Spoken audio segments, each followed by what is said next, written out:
السلام علیکم ورحمۃ اللہ وبرکاتہ۔ امید کرتا ہوں آپ سب خیریت کے ساتھ ہوں گے۔ تو کافی لانگ ٹائم کے بعد میں آن کیمرہ خود ویڈیو بنا رہا ہوں، اس کی بس وجہ تھی۔ تو ابھی ہم فضائل اعمال آپ لوگوں نے سنا ہی ہوگا، بہت مشہور کتاب ہے۔ تو ابھی ہم فضائل اعمال سے آپ کو ایک واقعہ سنائیں گے، ایک قصہ سناتے ہیں کہ حضور پاک صلی اللہ علیہ وسلم کے طوائف کے سفر کا قصہ۔ تو اس میں ہم آپ کو پڑھ کے سناتے ہیں، انشاءاللہ امید کرتے ہیں کہ آپ کو بہت مزہ آئے گا۔ اور اسی طرح ہمارے چینل کے ساتھ جڑے رہنے کے لیے بیل آئیکن کو کلک کر لیں، اور کمنٹ میں اپنی قیمتی رائے ضرور دیں کہ خود آن کیمرہ ویڈیو بنائی ہے، جیسے بھی ہمارا یہ 2-3 ماہ چل رہا تھا کام، اس طرح کریں۔ تو امید کرتا ہوں کہ آپ سب کی قیمتی رائے ضرور کمنٹ میں دیکھوں گا اور انشاءاللہ جواب بھی دوں گا۔ تو سب اپنا قیمتی اپنی رائے ضرور دیجیے گا کہ ہمیں پتہ چل سکے کہ آن کیمرہ ویڈیو بنائیں یا پھر جیسے کام کر رہے ہیں ویسے ہی کریں۔ تو چلیں ہم آپ کا زیادہ ٹائم نہ لیتے ہوئے آپ کو قصہ سناتے ہوئے چلتے ہیں۔ حضور اکرم صلی اللہ علیہ وسلم کے سفر کا قصہ۔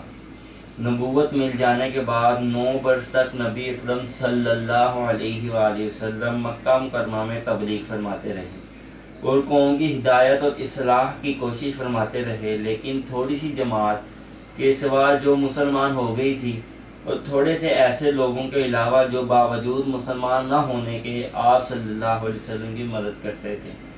اکثر کفار مکہ آپ صلی اللہ علیہ وسلم کو اور آپ کے صحابہ رضی اللہ تعالی عنہم اجمعین کو ہر طرح کی تکلیفیں پہنچاتے تھے، مذاق اڑاتے تھے اور جو ہو سکتا تھا اس سے درگزر نہ کرتے تھے۔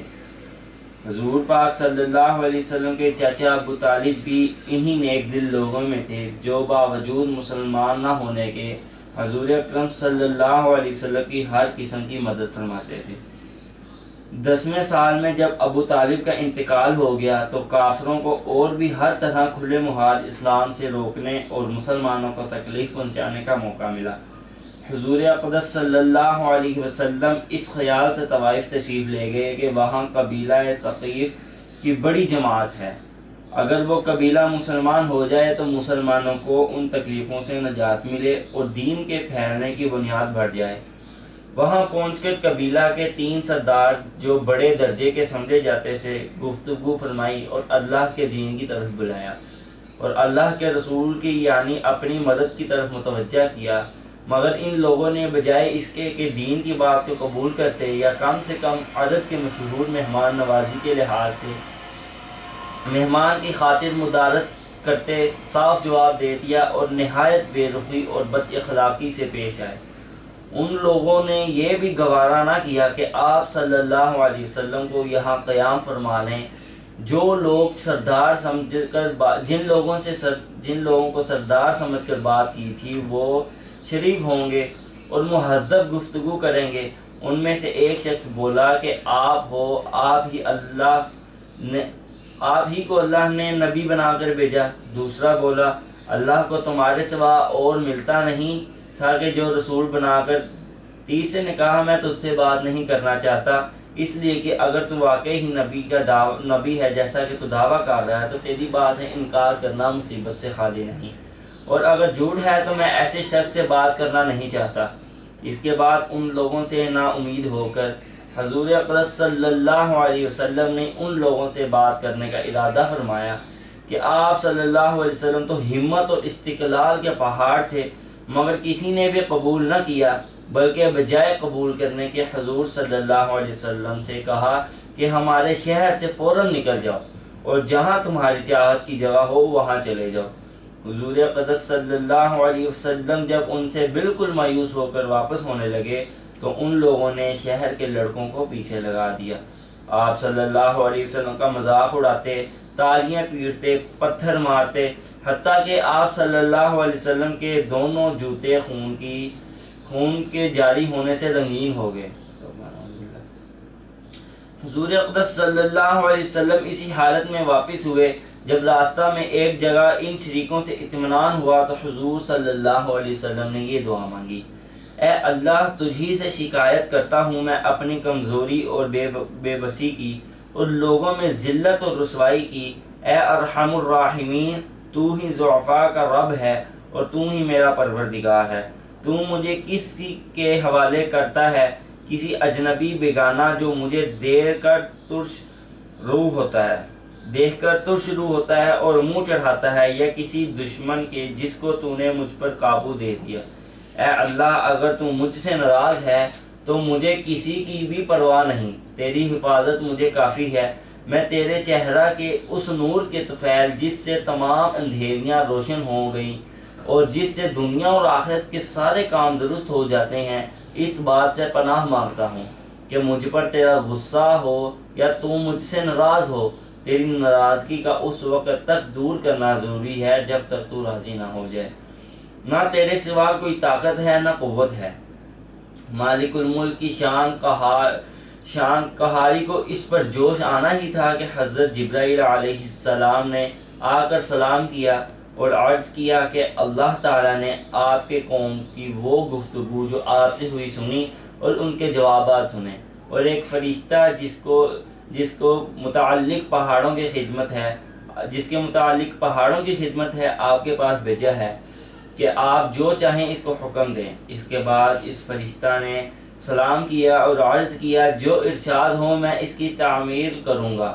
اگر ارشاد ہو تو دونوں جانب کے پہاڑوں کو ملا دوں جس سے یہ سب درمیان میں کچل جائیں، یا اور جو سزا آپ تجویز فرمائیں۔ حضور صلی اللہ علیہ وسلم کی رحیم اور کریم ذات نے جواب دیا کہ میں اللہ سے اس کی امید رکھتا ہوں کہ اگر یہ مسلمان نہیں ہوئے تو ان کی اولاد میں سے ایسے لوگ پیدا ہوں گے جو اللہ کی پرستش کریں اور اس کی عبادت کریں۔ فائدہ یہ ہیں اخلاق اس کریم ذات کے جس کے ہم لوگ نام لیوا ہیں کہ ہم ذرا سی تکلیف سے، کسی کی معمولی سی گالی دینے سے ایسے بگڑ جاتے ہیں کہ پھر عمر بھر اس کا بدلہ نہیں اترتا۔ ظلم پر ظلم اس پر کرتے رہتے ہیں اور دعویٰ کرتے ہیں کہ ہم محمدی ہیں۔ نبی کریم صلی اللہ علیہ وسلم اتنی سخت تکلیفیں اور مشقت اٹھانے کے باوجود نہ بددعا فرماتے، نہ کوئی بدلہ لیتے ہیں۔ تو دیکھیں جی حضور پاک یہ تھا حضور پاک صلی اللہ علیہ وسلم کے طوائف کے سفر کا واقعہ۔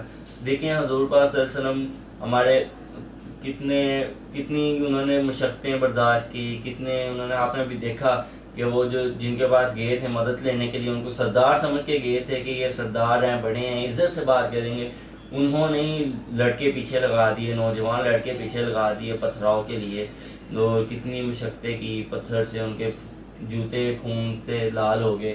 تو دیکھیں ان کی کتنی مشقتیں ہیں، یہ دین آج تک ان کی صحابہ اکرام کی کتنی مشقتوں سے ہم تک پہنچا ہے۔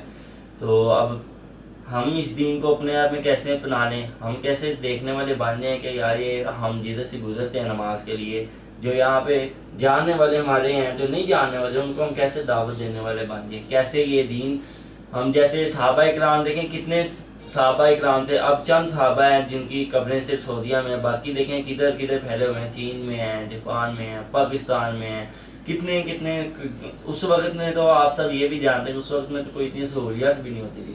ہم نے کہیں جانا ہو تو ہمارے پاس تو اتنی سہولیات ہیں، ہم نے دوسری کنٹری میں جانا ہو تو ہمارے پاس پلین میں ہم بیٹھ کے جاتے، اس وقت تو ایسا کچھ بھی نہیں تھا۔ اس وقت تو بس ان کا یقین تھا کہ ہر چیز اللہ سے ہوتی ہے۔ آج کل جو مسلمان ان کا یقین نہیں ہے، تو ہمارا یقین کیسے بنے گا؟ لیکن صحابہ کرام اس دین کو لے کر نکلیں تو یہ اب ان کے نسبت سے ہمارا بھی کام ہے کہ ہم بھی اس دین کو لے کے نکلیں، یقین کرتے ہیں۔ یہ ہمارا ایمان کیسے پکا ہو جائے، ہمارا یقین کیسے پکا ہو جائے، اس کے لیے ہم زیادہ سے زیادہ انشاءاللہ آپ کو اگلی ویڈیو میں بھی میں ملوں گا اور آپ کو انتظار کروں گا آپ کے جواب کا۔ کمنٹ میں آپ ضرور بتائیں کہ خود آن کیمرہ ویڈیو بنائیں یا وہ اسی طرح ویڈیوز اپلوڈ کرتے رہیں۔ تو اب ہمیں دیجیے اجازت اور انشاءاللہ ہم آپ کو نیکسٹ ویڈیو میں ملیں گے۔